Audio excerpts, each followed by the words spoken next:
I feel like I say this over and over again, but the most important part to having a trust is to make sure it's funded. That means to make sure that you've put the assets that you want the trust to manage into the trust.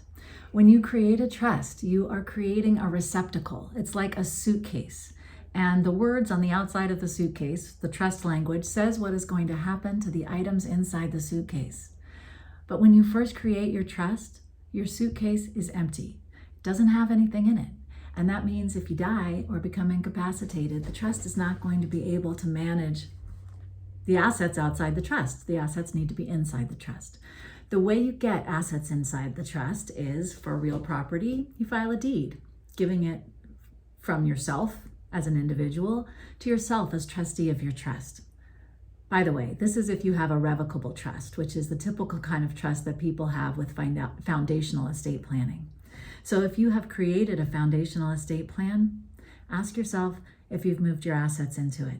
Things like bank accounts get moved into trusts by retitling the account in the same way. Rather than filing a deed, you just tell the bank you don't want it to be owned by yourself as an individual anymore.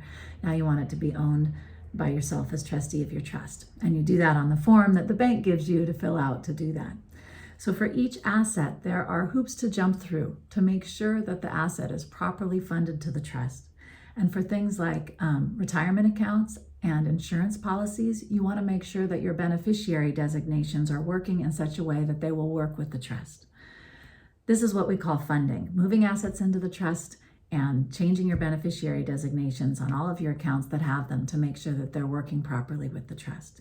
If you have created a trust, but you have not moved your assets into it, or if you don't know whether or not your assets were moved into it, it's not something that traditional estate planning firms help with, give me a call. I'd be happy to check it out for you.